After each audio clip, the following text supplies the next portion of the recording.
Hello friends, कैसे हैं आप लोग। उम्मीद करते हैं अच्छे होंगे। आज के इस अध्याय में सौर मंडल के बारे में हम लोग पढ़ेंगे, यानी कि सोलर सिस्टम के बारे में। यह ब्रह्मांड का तीसरा भाग है। इससे पहले 2 भाग में ऑलरेडी अपलोड कर चुका हूं। आप उसको पहले देख लीजिए, उसके बाद यहाँ पे आइएगा तो आपका समझ ज़्यादा विकसित होगी। तो चलिए बिना किसी देरी से हम शुरुआत करते हैं और समझते हैं ये सौर मंडल है क्या चीज़। सौर मंडल का सबसे पहले हम लोग परिभाषा समझते हैं। सौर मंडल किसे कहते हैं? सौर मंडल सूर्य की चारों तरफ परिक्रमा करने वाले ग्रह, ग्रह के चारों तरफ परिक्रमा करने वाले उपग्रह के साथ साथ क्षुद्र ग्रह, धूमकेतु, उल्कापिंड जैसे तमाम हेवनली बॉडीज के सम्मिलित रूप को हम लोग सौर मंडल बोलते हैं। तो चलते हैं सूर्य के बारे में और थोड़ा डिटेल्स हम लोग समझते हैं। सूर्य क्या है? इस सौर मंडल का केंद्र बिंदु है। इसको हम सौर मंडल का मुखिया भी बोलते हैं। ठीक है, तो आप कह सकते हैं ये क्या है? सूर्य केंद्र है। ठीक है, सूर्य क्या है? एक प्रकार का तारा है। क्या है? ये तारा है। और तारा है तो क्या होगा? उसका अपना हीट एंड लाइट एनर्जी होगा। हीट एनर्जी और लाइट एनर्जी कैसे निकलता है किसी भी तारा से? हम लोग जानते हैं न्यूक्लियर फ्यूजन, यानी कि नाभिकीय संलयन के चलते निकलता है। कैसे निकलता है? नाभिकीय संलयन प्रोसेस के माध्यम से निकलता है। इस प्रोसेस में होता क्या है कि 2 हाइड्रोजन एटम जब आपस में फ्यूज करते हैं तो एक हीलियम एटम का निर्माण होता है और प्लस में high amount of heat and light energy निकलती है। ठीक है, यही हीट एंड लाइट एनर्जी क्या है? इस सूर्य में चमक का कारण है। अब ये समझते हैं कि सूर्य जो है किस चीज से बना हुआ है। सूर्य बेसिकली गैसों से बना हुआ है। सूर्य में मुख्यतः हाइड्रोजन गैस है, ठीक है, हीलियम गैस है और कुछ अन्य गैसेस हैं। तो समझते हैं उसका क्या प्रतिशत होता है, क्या परसेंटेज होता है। अगर हम हाइड्रोजन गैस की बात करें तो सूर्य में कितना होता है? 71%।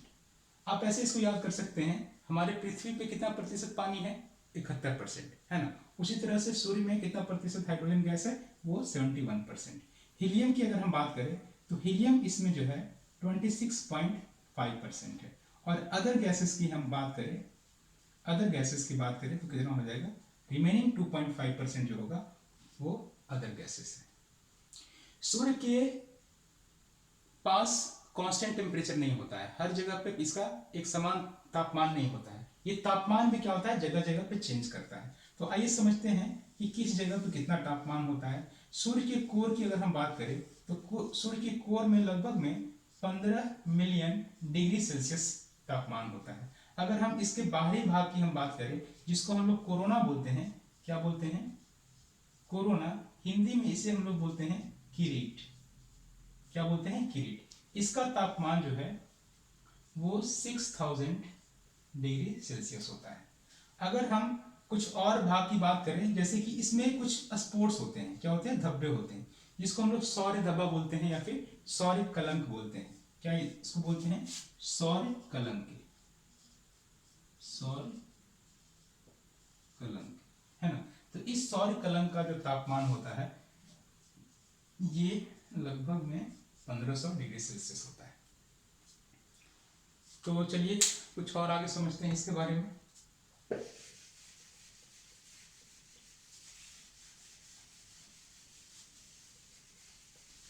सूर्य के बारे में अगर और हम जानकारी लेना चाहें तो कह सकते हैं कि सूर्य यानी कि सन और यहाँ पे क्या है? अर्थ। इन दोनों के बीच में अगर मून चला है, क्या चला है? मून चला है, तो क्या होता है? ग्रहण लगता है। इसको हम लोग बोलते हैं सौर्य ग्रहण, मतलब सूर्य ग्रहण। तो होता क्या है कि सूर्य ग्रहण बेसिकली 2 टाइप्स के होते हैं। अगर इसका कुछ ही भाग, सूर्य ग्रहण का कुछ ही भाग, सूर्य का कुछ भाग इस मून के शैडो से हमें नहीं दिखाई दे तो उसको हम लोग बोलते हैं अंशकालिक या फिर अंशतः सूर्य ग्रहण, है ना। लेकिन अगर इसका मैक्सिमम भाग, देखिए मैक्सिमम भाग अगर इस तरह से कुछ सूर्य के ऊपर इसका शैडो पड़े तो उसको हम लोग बोलते हैं सूर्य ग्रहण। क्या बोलते हैं? पूर्ण सूर्य ग्रहण। तो पूर्ण सूर्य ग्रहण से बेसिकली एग्जामिनेशन में प्रश्न पूछे जाते हैं।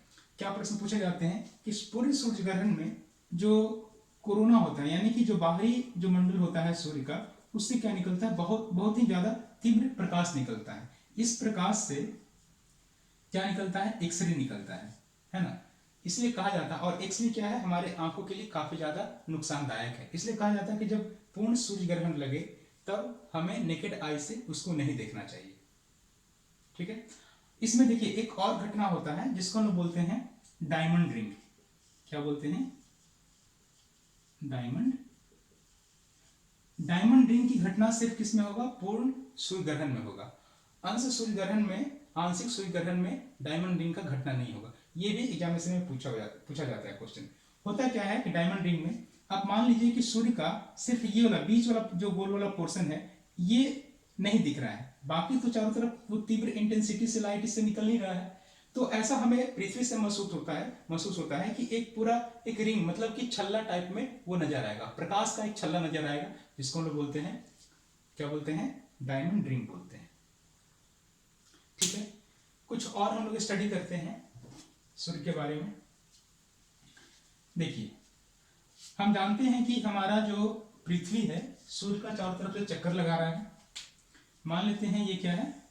ये सन है, और पृथ्वी हमारा इलिप्टिकल पाथ में इस तरह से चक्कर लगाती है। आप याद रखिए, पूरी तरह सर्कुलर नहीं होता, ये इलिप्टिकल होता है। इस तरह से हमारा पृथ्वी सूर्य के चारों तरफ चक्कर लगा रही है। तो अगर ये पृथ्वी यहाँ पे होगा, यहाँ पे भी हो सकता है, कहीं भी किसी भी पोजीशन पे हो सकता है ना। आप बताइए ये जो डिस्टेंस है सन और पृथ्वी के बीच में, ये क्या है? अर्थ है। ये भी क्या है? अर्थ है। और ये भी अर्थ है। तो ये जो डिस्टेंस है ये मैक्सिमम डिस्टेंस है ना। और ये जो डिस्टेंस है सूर्य और पृथ्वी के बीच में, ये मिनिमम डिस्टेंस है। अगर हम इसके बीच की हम बात करें, डिस्टेंस को हम लेते हैं, तो इस डिस्टेंस को क्या बोलते हैं? Average distance. तो एवरेज डिस्टेंस कितना होता है? एवरेज डिस्टेंस जो है वो 14, 19, 97, 95, 900 किलोमीटर, इसको हम लोग शॉर्ट में 14.98 करोड़ किलोमीटर भी कह सकते हैं, है ना। ये जो डिस्टेंस है इसी को हम लोग बोलते हैं एस्ट्रोनॉमिकल, यानी कि खगोलीय दूरी, astronomical distance. Astronomical distance Hindi में क्या बोलते हैं इसको? खगोलीय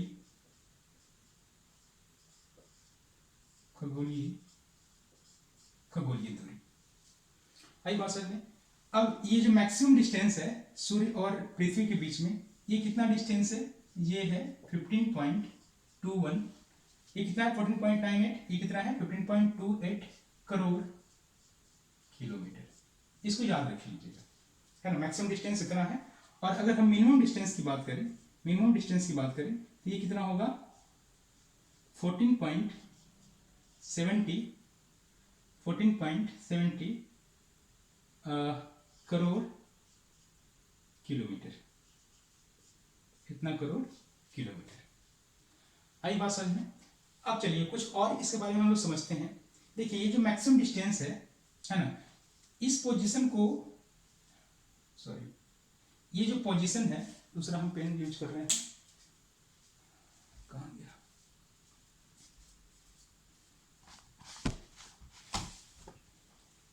इस पोजीशन को हम लोग इंग्लिश में पेरीहेलियन बोलते हैं, पेरीहेलियन, और हिंदी में इसको बोलते हैं अपसौर। क्या बोलते हैं? अपसौर। ये पोजीशन यानी कि सूर्य और पृथ्वी का जो मिनिमम डिस्टेंस है, इसको इंग्लिश में अपहेलियन बोलते हैं, और हिंदी में इसको बोलते हैं उपसौर। ये इंपॉर्टेंट चीज है, आप याद कर लीजिएगा।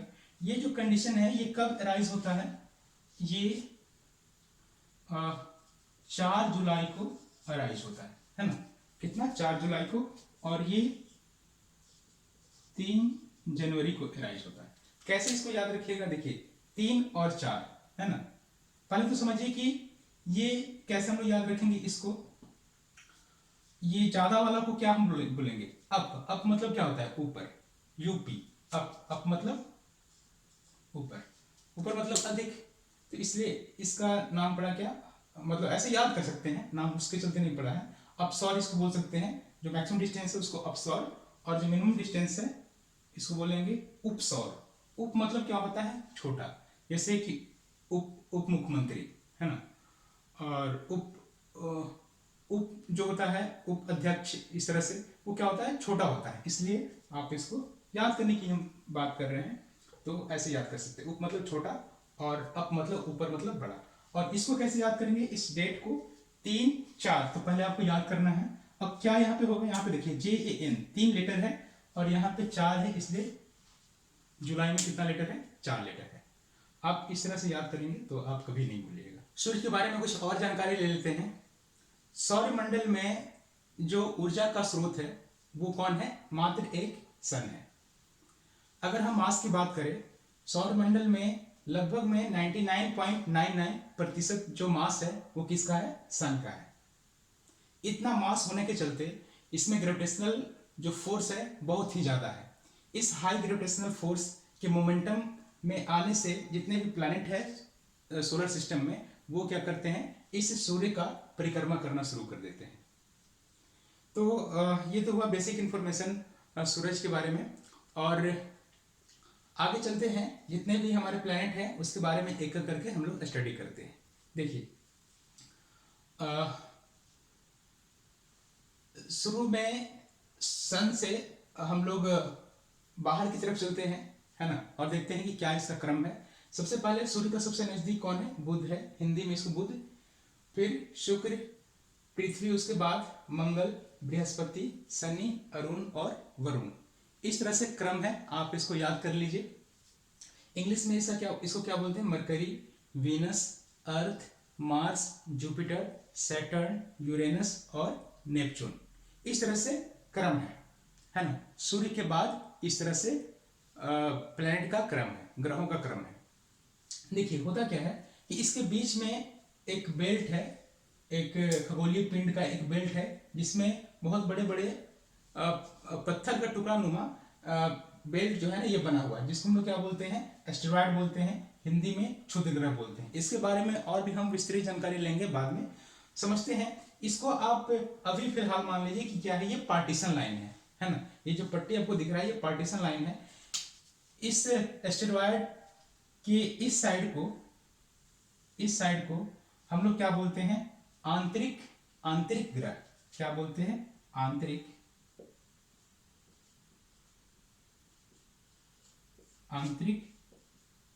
ग्रह। और इधर को क्या बोलते हैं हम? इसके बाद वालों को क्या बोलते हैं? बाह्य ग्रह। ठीक है। तो आंतरिक ग्रह में कौन कौन सा आ जाएगा? मरकरी, वीनस, अर्थ, मार्स, है ना। बाह्य ग्रह में क्या क्या आएगा? Jupiter, Saturn, Uranus and Neptune. इसको और भी हम लोग अलग नामों से जानते हैं। इसको हम लोग पृथ्वीय ग्रह भी बोलते हैं। क्या बोलते हैं? पृथ्वीय ग्रह भी बोलते हैं। और इसको क्या बोलते हैं? बृहस्पतीय ग्रह।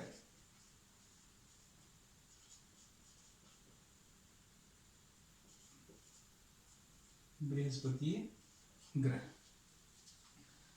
इसके अलावा इसको हम ठोस ग्रहों के कैटेगरी में इसको शामिल किया हुआ, क्योंकि जितना भी प्लैनेट है इसके इस तरफ इंटरनल जो ग्रह है, आंतरिक ग्रह, ये किसी से बना हुआ है? ठोस से बना हुआ है। इसको क्या बोलते हैं? ठोस ग्रह भी बोलते हैं। और इधर इधर का जो ग्रह है वो किसी से बना हुआ है? गैसों से बना हुआ है। गैसीय ग्रह। इसको क्या बोलते हैं? गैसीय ग्रह। तो चलिए, इसके बाद हम एक एक करके हर एक प्लैनेट के बारे में चर्चा करते हैं। तो सबसे पहले हम समझते हैं बुध के बारे में। देखिए, इससे कुछ इंपॉर्टेंट पॉइंट जो कि परीक्षा के लिए उपयोगी है उसके बारे में सिर्फ चर्चा करेंगे हम लोग। बुध के बारे में जो सबसे पहला पॉइंट है वो क्या है? सूर्य के नजदीक। सूर्य के सबसे नजदीक ग्रह। कौन है? बुध है। इसके अलावा बुध क्या है? सबसे छोटा,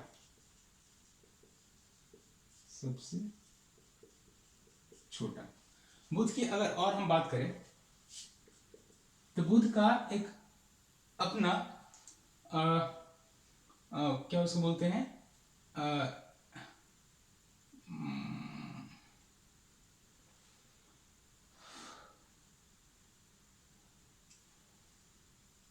कौन क्षेत्र होता है?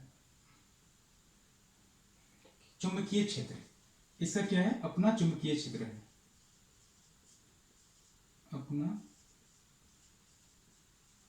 चुंबकीय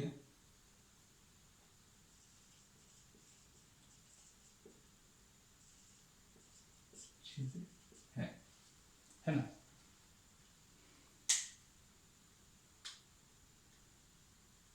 बुध को एक चक्कर लगाने में, एक चक्कर लगाने में कितना दिन लगता है? 88 डेज लगता है ना। ये जितना भी ग्रह है सबसे कम समय यही लगाता है, बुध ही लगाता है सूर्य को एक चक्कर कंप्लीट करने में। इसका दो कारण है। पहला कारण ये कि इसको कम डिस्टेंस ट्रेवल करना पड़ता है ना। इसका जो पेरीमीटर है वो क्या है? कम है बाकी ग्रहों के अपेक्षा। दूसरा ये है कि सूर्य के नजदीक है, जिसके चलते क्या होता है कि सूर्य की ग्रेविटेशनल फोर्स के चलते इसका स्पीड जो है काफी तीव्र हो जाता है। देखिए कुछ इस तरह से होता है। अगर मान लिया जाए कि ये क्या है? सन है, और हम जानते हैं कि प्लैनेट जो है ना इसका कुछ इस तरह से इलेक्ट्रिकल पाथ में मूव करता है। यहाँ पे मान लेते हैं क्या है? कोई भी प्लैनेट है ना। तो प्लैनेट अगर सूर्य से जितना दूर रहेगा उतना ही इसका स्पीड कम होगा। जैसे ही सूर्य के पास आएगा उतना ही इसका स्पीड बढ़ जाएगा, है ना। यहाँ पे स्पीड अधिक होगा और यहाँ पे क्या होगा? कम होगा। यानी कि सूर्य के पास जो प्लैनेट रहेगा उस समय स्पीड अधिक होगा। तो आप यहाँ पे देख रहे हैं कि बुध जो है ना सूर्य के काफी नजदीक है, इसलिए इसका स्पीड तो काफी अधिक है ही, साथ साथ में ये कम ट्रेवल इसको करना पड़ रहा है, कम इसको दूरी तय करना पड़ रहा है। तो कितना समय लगाता है? मात्र 88 डे में ये सूर्य का एक परिक्रमा कर लेता है। क्लियर है? आगे चलते हैं,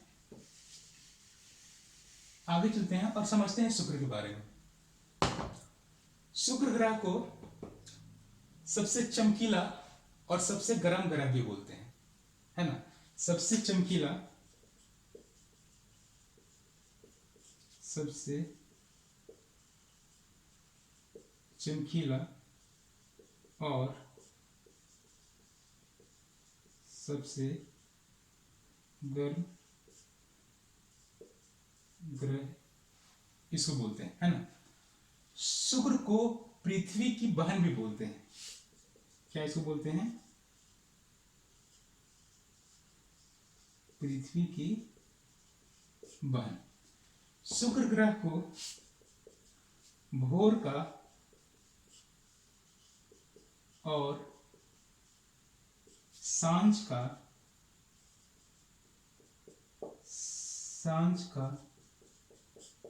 तारा भी कहा जाता है। आई बात समझ में? देखिए यहां पे सबसे गर्म, सबसे गर्म, सबसे गर्म, सबसे गर्म ग्रह इसलिए बोला जाता है क्योंकि ये जो है इसके वायुमंडल में, शुक्र के वायुमंडल में लगभग में 98% जो है वो कार्बन डाइऑक्साइड से बना हुआ है, कार्बन डाइऑक्साइड गैस से बना हुआ है। और आप जानते हैं कार्बन डाइऑक्साइड गैस का क्या प्रॉपर्टी होता है कि जो हीट उसके पास आएगा उसको वो बहुत ही कम परसेंटेज वो रिफ्लेक्ट करता है, यानी कि उस पोजीशन को वहां पे हीट जब बाहर जाएगा नहीं तो क्या होगा, उस क्षेत्र को क्या कर देगा? गर्म कर देगा। तो यही कारण है कि ये सबसे गर्म ग्रह है। आगे चलते हैं और समझते हैं पृथ्वी के बारे में। पृथ्वी के बारे में आप लोग जानते हैं, हम लोग पृथ्वी पे ही रहते हैं तो इसलिए हमें पृथ्वी के बारे में काफी कुछ हमें समझ है। तो पृथ्वी के बारे में चलिए समझते हैं। सबसे पहला पृथ्वी से रिलेटेड जो एग्जामिनेशन के दृष्टि से जो पॉइंट है वो है पृथ्वी को नीला ग्रह बोलते हैं। नीला ग्रह क्यों बोला जाता है? क्योंकि इसमें 71% इसका जो भाग है वो पानी से भरा हुआ है। ठीक है। पृथ्वी को पृथ्वी एक ऐसा ग्रह है सोलर सिस्टम में जहां पे जीवन संभव है। पृथ्वी अपने एक्सिस पे एक चक्कर काटने के लिए, एक चक्कर लगाने में 24 घंटा लगाता है, और पृथ्वी सूर्य के एक चक्कर लगाने में 365 दिन लगाता है। अगर हम 4 महीना लेकर के चले, ठीक है ना, 4 महीना लेकर के चले, तो जिसमें से 3 मंथ जो है 365 दिन और 6 घंटा में कंप्लीट करता है, पहला जो 3 मंथ है। बाकी जो चौथा मंथ है, पहला 3 साल, बाकी जो चौथा ईयर है उसको एक चक्कर कंप्लीट करने में कितना समय लगता है? 366 दिन लगता है। क्यों? क्योंकि देखिए 1 साल में 6 घंटा एक्स्ट्रा हो जा रहा है, तो 4 साल में कितना हो जाएगा? 1 साल में 6 घंटा एक्स्ट्रा हो रहा है, तो 4 साल में कितना घंटा एक्स्ट्रा होगा? 24 घंटा एक्स्ट्रा हो जाएगा। और ये 24 घंटा जो है ये 4th ईयर में ऐड हो जाता है ना। तो पहले कितना होगा? 365 प्लस 24 घंटा, मतलब कि एक दिन और हम इसमें जोड़ देंगे तो कितना हो जाएगा? 366। कितना? 366। और इसी साल को हम लोग क्या बोलते हैं? Leap year. इस ईयर में जो फरवरी होता है वो 28 दिन के बजाय कितना दिन का होता है? 29 डेज का होता है। आई बात समझ में? पृथ्वी अपने एक्सिस पे, पृथ्वी अपने अक्ष पे 23.5 डिग्री झुका हुआ है, 23.5 डिग्री नॉर्थ ये झुका हुआ है ना। इस झुकाव के चलते यहां पे ऋतु परिवर्तन होता है। यहां पे क्या होता है? ऋतु परिवर्तन होता है ना। तो ये कुछ इंपॉर्टेंट पॉइंट है पृथ्वी से जुड़ा हुआ, जो कि परीक्षा में अक्सर पूछे जाते हैं। अब आते हैं मंगल ग्रह के ऊपर। देखिए मंगल ग्रह से जुड़ा हुआ जो इंपॉर्टेंट तथ्य है वो ये है कि मंगल ग्रह को हम लोग लाल ग्रह भी बोलते हैं। क्या बोलते हैं? लाल ग्रह भी बोलते हैं।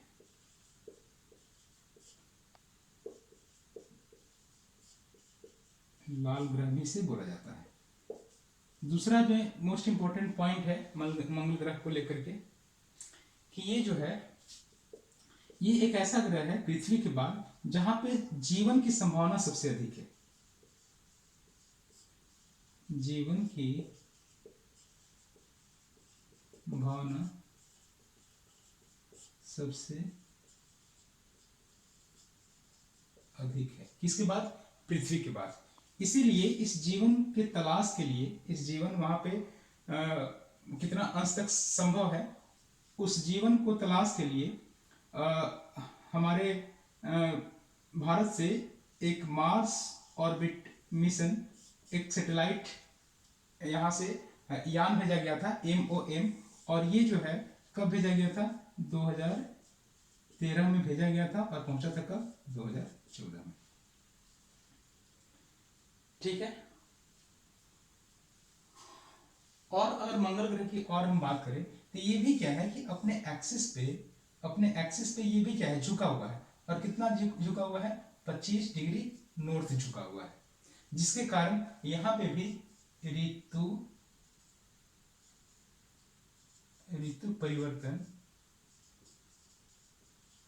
परिवर्तन होता है।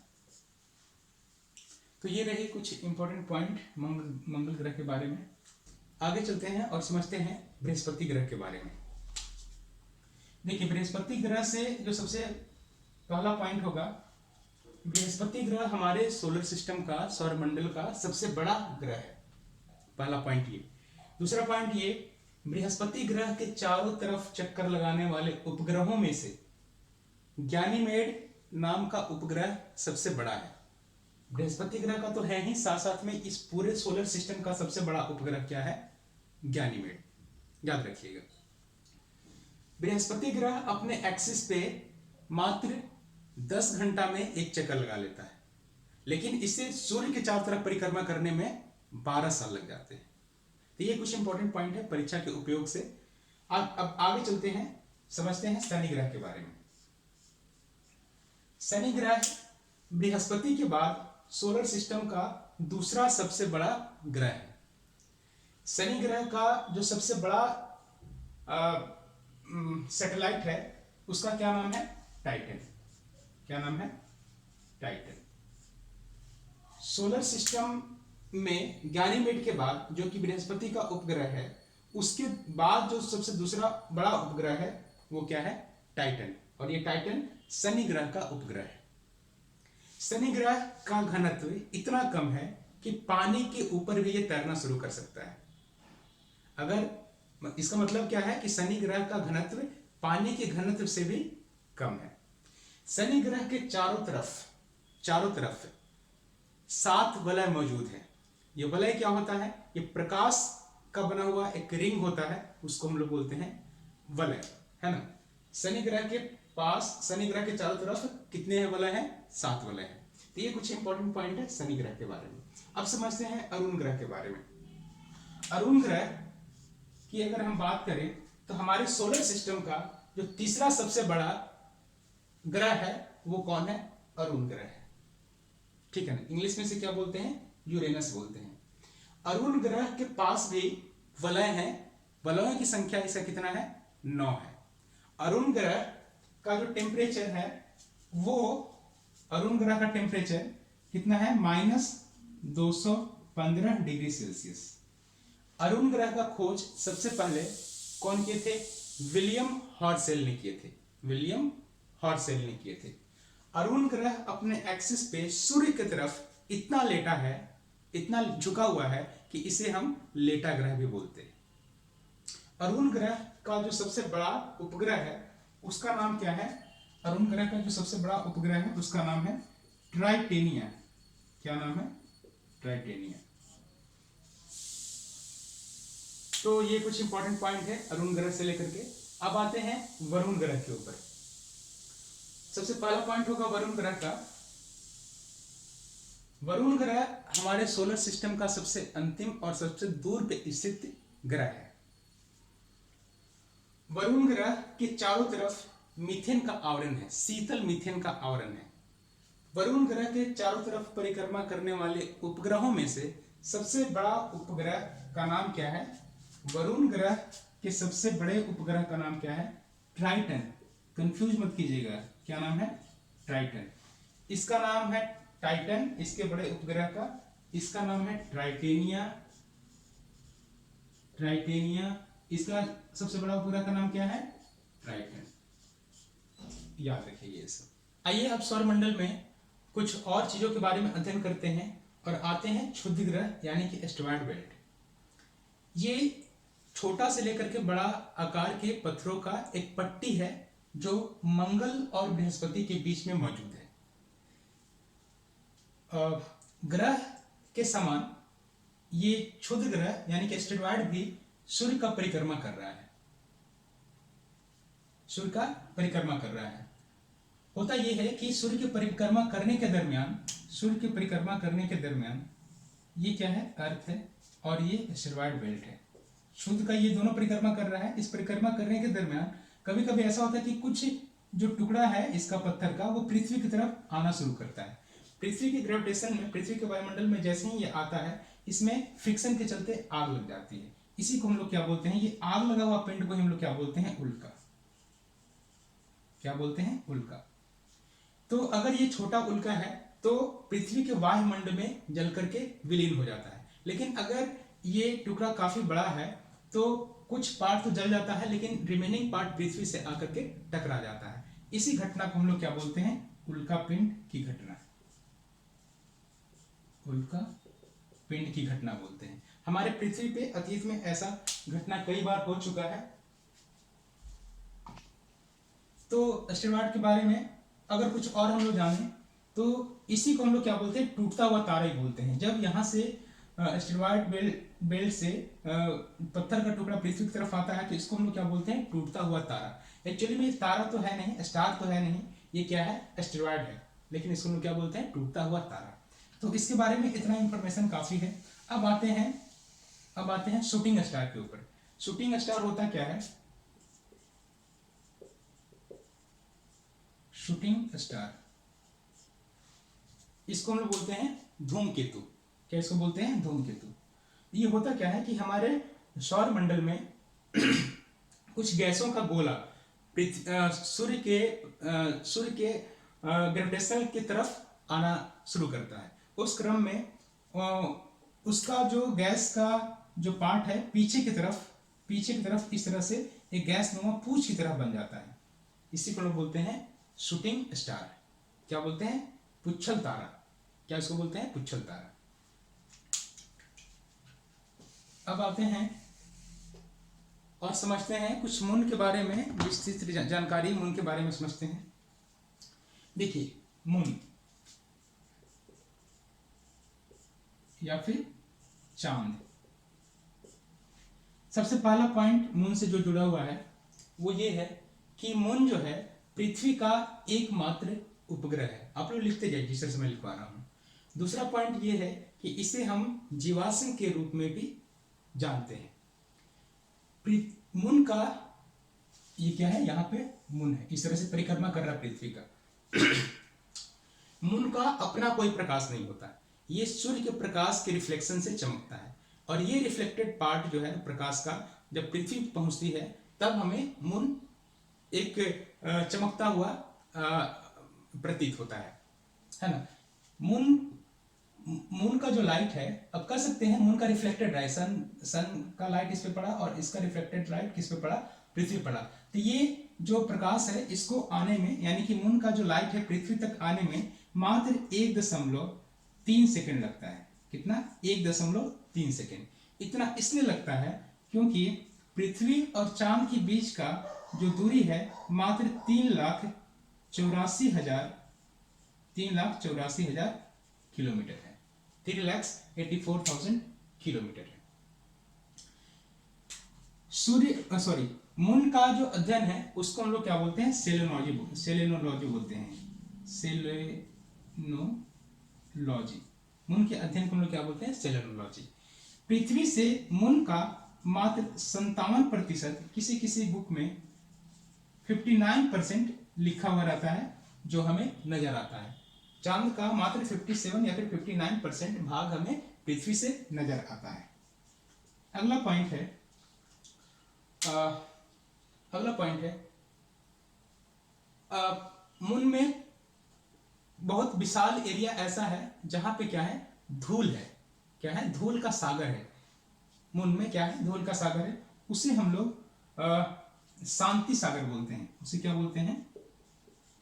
शांति सागर, या फिर इसको इंग्लिश में बोलते हैं सी ऑफ ट्रैंक्विलिटी। क्या बोलते हैं इसे? सी ऑफ ट्रैंक्विलिटी। देखिए, सन 1969 में अपोलो 11 के माध्यम से नील आर्मस्ट्रॉन्ग मून पे सबसे पहला व्यक्ति था जो कि कदम रखा था। इसके साथ एक और व्यक्ति थे जिनका नाम था एडविन एल्ड्रिन। वो कदम तो नहीं रखे थे, लेकिन जो एयरक्राफ्ट था उसमें बैठे हुए थे और वहीं से एयरक्राफ्ट को कंट्रोल कर रहे थे। ठीक है ना। ये कौन भेजा था? एजेंसी, कौन सा एजेंसी? नासा ने अपोलो 11 भेजा था, और जिसके द्वारा ये सबसे पहला व्यक्ति थे नील आर्मस्ट्रॉन्ग जो चांद के ऊपर पहला कदम रखे थे। इसके बाद अगर हम कुछ बात करते हैं, कुछ और घटनाएं हैं जो कि मून पे होती हैं, वो होता है, उसको लोग बोलते हैं क्या उस घटना का नाम है?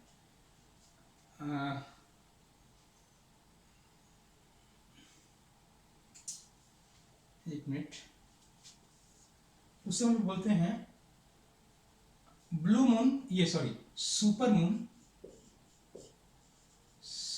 मून और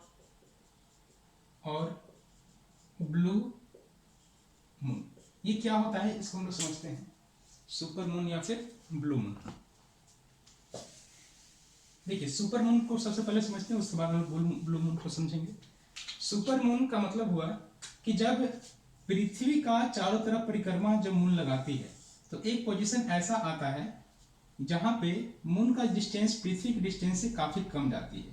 तो इतना कम डिस्टेंस पे इसका आकार हमें लगभग में 14% बढ़ा हुआ नजर आता है, और जो और कितना 30% ये ज्यादा चमकीला नजर आता है। ठीक है ना। 14% इसका आकार बढ़ जाता है और 30% हमें ज्यादा चमकीला नजर आता है। इसी घटना को हम लोग क्या बोलते हैं, सुपर मून बोलते हैं। आई बात समझ में। अब आते हैं ब्लू मून। ब्लू मून में होता क्या है, हम लोग जानते हैं जनरली कि एक महीना में एक ही पूर्णिमा होता है ना, एक महीना में एक पूर्णिमा होता है। लेकिन कभी कभी ऐसा होता है कि ये बहुत ही रेयर होता है कि एक महीना में 2 पूर्णिमा हो जाती है, ठीक है। उस घटना को हम लोग क्या बोलते हैं, ब्लू मून बोलते हैं। लेकिन अगर ये घटना मतलब एक साल में ये जो ब्लू मून की घटना है एक से अधिक बार हो जाती है तो उसको हम लोग मून ईयर बोलते हैं। क्या बोलते हैं, मून ईयर बोलते हैं। तो ये था सुपर मून और ब्लू मून। अब आते हैं कुछ और तथ्य के बारे में जानते हैं। पृथ्वी के द्रव्यमान से जो मून का द्रव्यमान है वो कितना भाग है, 81 भाग है। और इसका जो ग्रेविटेशनल फोर्स है 1/6 है। इसका मतलब ये हुआ कि अगर पृथ्वी पे किसी भी चीज का वजन 60 केजी है तो मून पे जाकर के इसका वजन कितना हो जाएगा, मात्र 10 केजी हो जाएगा। कितना हो जाएगा, मात्र 10 केजी हो जाएगा। देखिए इतना कम ग्रेविटेशनल होने के कारण ही पृथ्वी पे वायुमंडल एग्जिस्ट नहीं करता है। वायुमंडल एग्जिस्ट करने के लिए ग्रेविटेशनल फोर्स की आवश्यकता होती है। जहां तक कम होगा वहां पर वायुमंडल एग्जिस्ट नहीं करेगा। पृथ्वी पर वायुमंडल इसलिए एग्जिस्ट करता है क्योंकि यहाँ पे ग्रेविटेशनल फोर्स काफी अधिक है। इसके अलावा कुछ और हम लोग तथ्य के बारे में जानते हैं। मून से रिलेटेड और कुछ तथ्य नहीं। इसके बाद कुछ और हम लोग अपने सोलर सिस्टम के बारे में जानते हैं और आते हैं। देखिए 8 ग्रह के बाद भी एक और हमारे पास ग्रह था सोलर सिस्टम में जिसका नाम था प्लूटो।